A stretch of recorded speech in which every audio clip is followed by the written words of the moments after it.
All right. Have you guys ever been maybe talking to your parents or grandparents and they mention something that's happened in the past that was so significant that they can remember where they were and what they were doing when it happened? Maybe like examples could be JFK being assassinated or Princess Diana dying. Anyways, I like to talk about real significant moments that have happened, such as Alex Pereira fighting Israel Adesanya for the first time in the UFC. Now, this fight was felt different. It was different because Adesanya and Pereira had fought each other twice in kickboxing, with Pereira winning both fights. Israel Adesanya then leaves kickboxing, goes to the UFC, becomes the middleweight champion, does an interview saying that Alex Pereira is just going to be some guy in a bar who's saying he beat him one time. He's just going to be some alcoholic bum, basically, which really was personal because Alex Pereira, and I don't know if he had known, if Izzy knew, but Alex Pereira was an alcoholic who has had a lot of troubles with alcohol in the past. So this motivated Pereira to come back to fighting and to follow Adesanya, go through the rankings, and get to finally fighting him, which he did. And now I remember I was in my room trying to watch this fight on my computer legally, and it wasn't working, so I had to use my phone. And I just remember seeing these guys stand opposite of each other in the octagon and being so hyped, just ready for this fight to happen. And round one begins, and they're kind of going tit for tat, with Adesanya landing the better punches and better kicks, I would say, except for calf kicks. Pereira had the advantage in the calf kicks. He was landing the better calf kicks, but Adesanya kind of landing the better all other strikes with his hands and his legs. And yeah, he kind of just going tit for tat. Close fight, close round. Two super technical, arguably the best strikers in the UFC at that moment. And Adesanya's edging the round with them engaging in a clinch within the last 20 seconds, I believe, where they break from the clinch, and with 10 seconds left in the round, Pereira's pushing Adesanya against the cage, which he's been doing this whole time. He's just walking forward, pushing Adesanya back, and he lands a two on Pereira's ear, which causes him to almost go down. He kind of slumps over a little bit. Then he springs back up, which then Adesanya lands the left hook, which just made him kind of wobble, almost like a wacky inflatable tube man. Like he just wobbled. His whole body wobbled. And the round ends, of course, right there. One more punch. Pereira might be going to sleep. He might be done after one more punch. The guy's hurt bad. But like I said, round ends. Adesanya's walking back to his corner, and Pereira's just standing completely still. And later on in an interview, I believe he said he knew that his corner was going to come and take him to the corner and take care of him, but he didn't really have his wits about him, so he knew to wait, which is kind of crazy to think that you're that aware in that moment after you just taken these two crazy punches. But it kind of showed his how mentally tough and physically tough he is, that he's aware in this moment. And you kind of thought going in, at least I thought going into the second round, it's over. Adesanya is going to knock him out. He had him hurt so bad, it's done. But Pereira ends up winning the second round, outstriking Adesanya to everyone's surprise. And then you're like, oh wow, like that's crazy. How did he do that? With then the third round being competitive, with Pereira getting a takedown, I believe. Not really doing too much with it, but I think before that, Adesanya kind of was up on strikes, landing the better strikes at least, winning him that round. And in the fourth round, I believe Pereira engaged in the grappling again, with Adesanya reversing it, taking him down, and kind of dominating him in the grappling, winning him that round for sure, landing a bunch of punches. He was on top of Pereira. He was just all over him. And now Adesanya's up 3 rounds to Pereira's 1. And you're kind of thinking like, okay, it's over. Like, Pereira lost. It was kind of cool. Like, it was a cool idea. But just like a movie almost, Pereira, they have this moment. They put the camera on Pereira and he says, "I'm ready to kill," which in the fight in Adesanya's fight with Kelvin Gastelum, he says, "I'm ready to die to win this fight." So it was kind of a cool moment, almost like a movie. And Pereira goes out there, puts the pressure on him like he does every round, backing him up. But Adesanya throws a leg kick, and he lands on his leg wrong, does like a backward somersault. Pereira gets back on him, pushing him against the cage, following him, kind of picking him apart, landing some good shots. And then he finally lands that left hook. Adesanya's trying to get out. He's trying to circle to his right. Pereira leaps in with that left hook, lands on his jaw, like on the side, on his maybe like his mandible, and it hurts Adesanya bad. He stops. He's stuck in that moment. He's stuck where he is. Pereira kind of lands a 2. Adesanya throws his arms out. He's panic grabbing, which if Adesanya's panic grabbing, he's hurt. That's, usually when you get really hurt, you kind of go back to, your main martial art, So to see him panic grab like that, you knew he was hurt. And Adesanya's Pereira's teeing off on Adesanya. Left hooks, right hooks, right straights, just teeing off on him to the point where Adesanya is looking down at the floor, kind of swaying his head left and right, and it was done. Like, give that fight 10 more seconds, and you don't know, you never know what would have happened, but realistically speaking, Pereira's going to find that shot. He's so powerful. He's probably going to find that shot and put you out cold or do even more damage. So I think it was a safe call. And Marc Goddard steps in. Pereira wins the fight. And it felt like a movie. It was crazy. I was cheering. I was jumping around like I was going crazy. With Pereira now being 3-0 against Adesanya, coming back from that terrible first round, coming back from losing in the grappling, it looked like all odds were in favor of Adesanya to win this fight. All he had to do was just survive that round. And Pereira finishes him. And then goes on to win the rematch and become the best fighter ever. Yuri versus Roundtree is another fight I would like to talk about. That really, I can remember being there. I can remember most of it just off of the top of my head. Yuri comes out, they meet in the middle, and right away you could just see the speed difference. Khalil's just so much faster.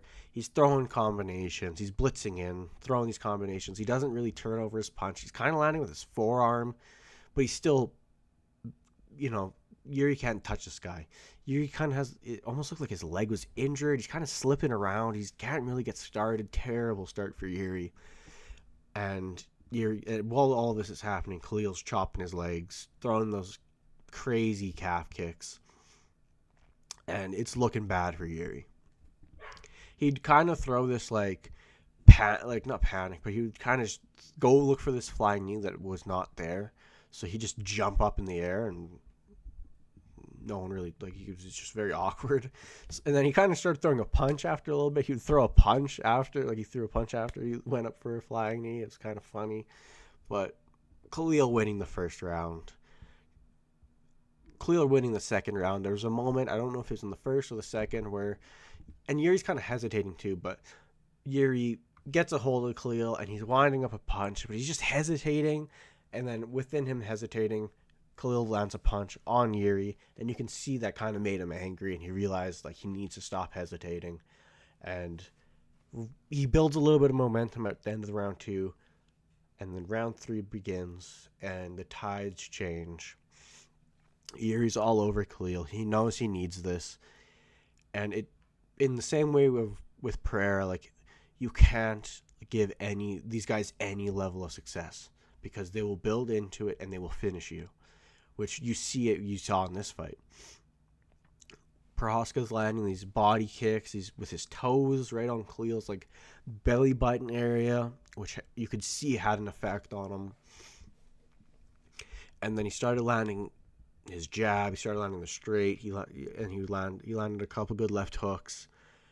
And then they got into a tie clinch where they were both landing elbows, but Khalil catches Yuri with his elbow, and you kind of see Yuri kind of like slump for a second, but then he gets back up. And I thought, in that moment, you're so aware, you're in the moment. So I started screaming, thinking Yuri just got slept with an elbow, but he springs back up, lands an elbow on Khalil.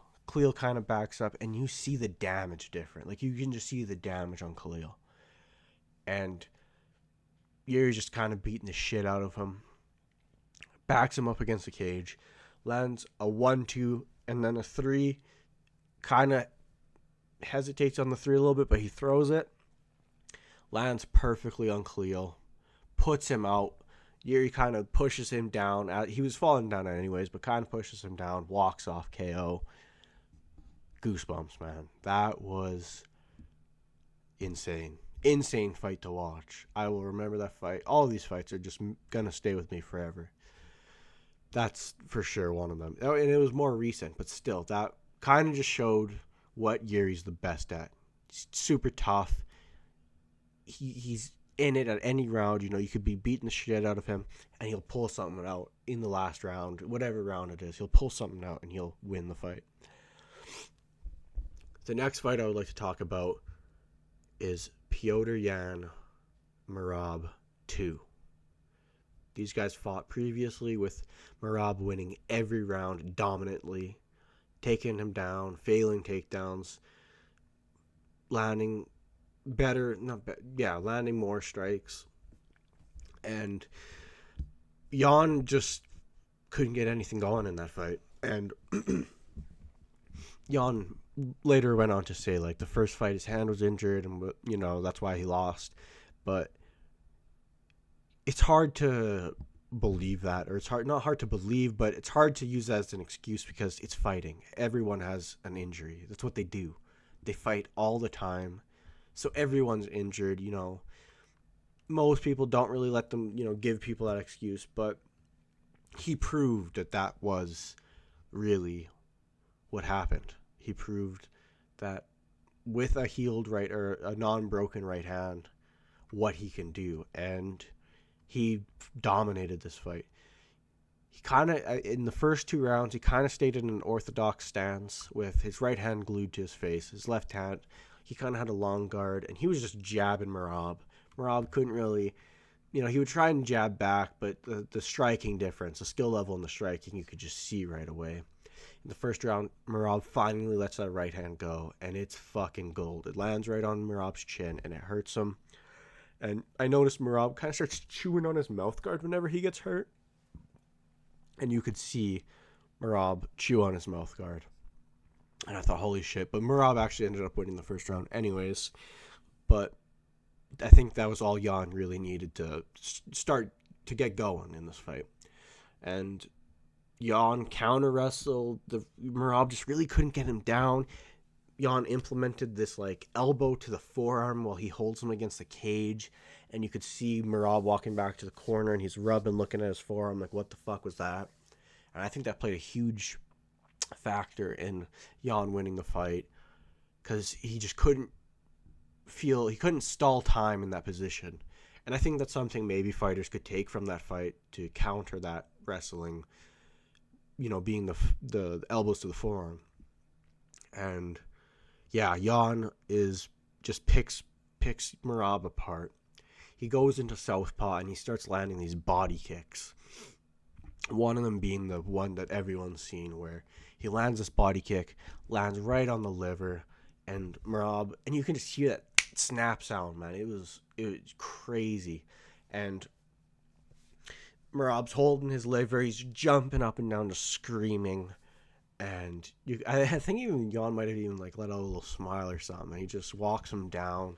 This is Yan's fight. He's getting crafty in there. He's throwing spinning back fists into overhands. He's spiking Merab on his head. He's taking Merab down.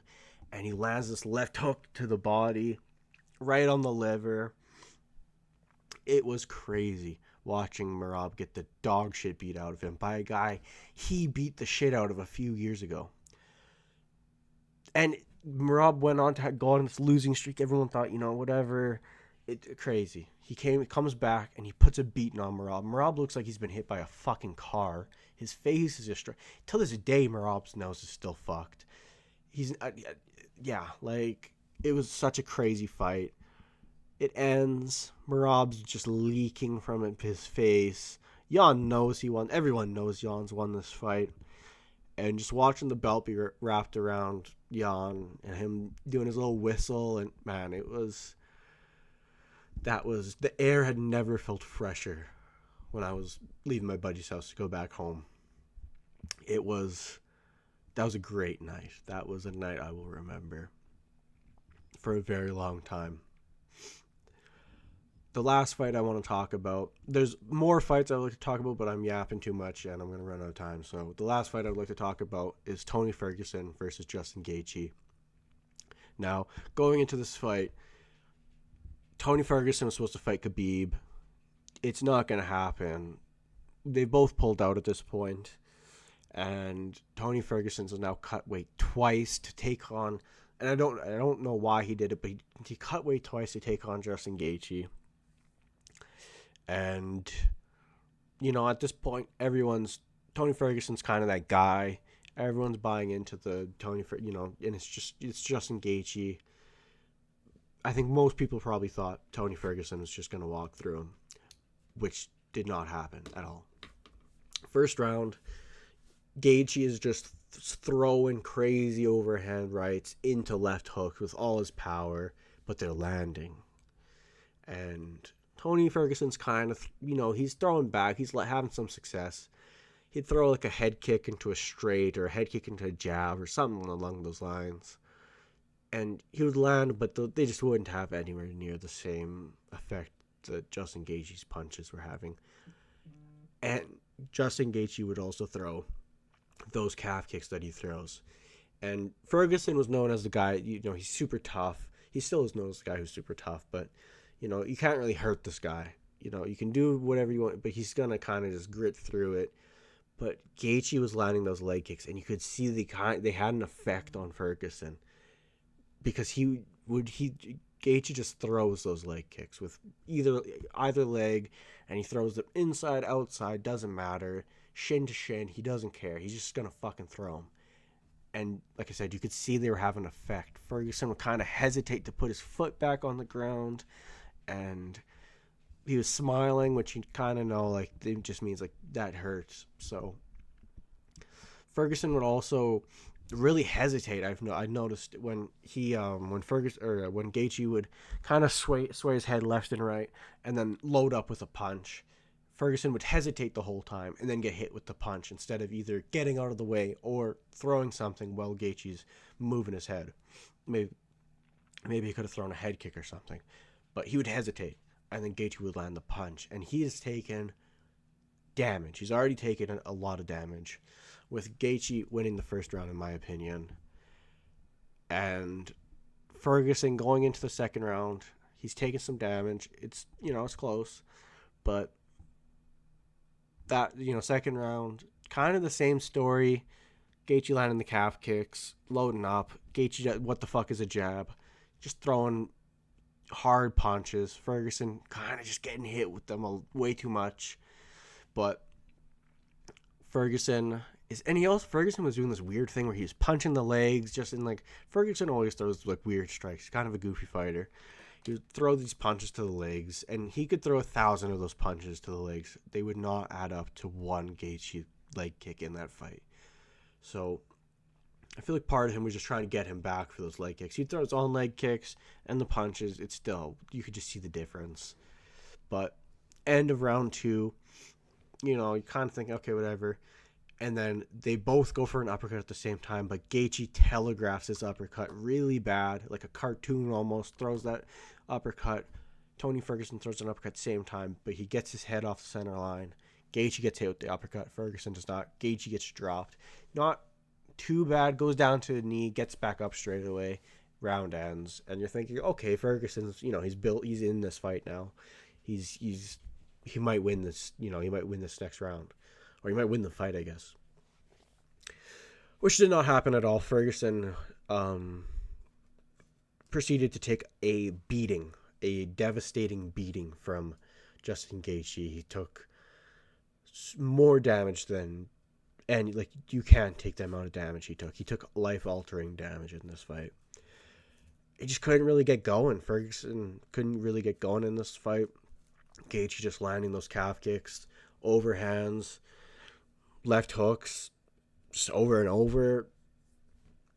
He started to figure out what a jab was, and that was kind of just the story for the rest of the fight. Just Gaethje landing these thudding shots on Ferguson, and Ferguson just showing how tough he is. But it's the worst thing you can hear is you showed how tough you were in a fight, because that just means you took damage. You took unnecessary damage in the fight, especially when you lost. If you win and you can talk about, then it's more okay. But everyone got to figure out how tough, and it was not really anything new that Tony Ferguson was tough, but you really got to see how tough he was in this fight. So Gaethje, going into the 5th round, Tony Ferguson's taking an ungodly amount of damage. Gaethje is just kind of stalking down Tony, beating the shit out of him, and he lands a jab, finally, ironically, after me saying he's never landed a jab. Lands a jab, and the fight ends with Tony Ferguson kind of just shaking his head back and forth. You could just, his head looked, he took so much damage. Looked like a character from a video game. Like, he's just kind of shakes his head and walks back, and he spits out some blood, or he blows some blood out of his nose. Herb Dean's seen enough, steps in, and that's the end of that fight. And I think it's an appropriate ending to that round. So, yeah, that was a bad one. If you ever kind of get, think shit sweet watching MMA, watch that fight, and you kind of get a taste of, you can hear the damage, you can hear it.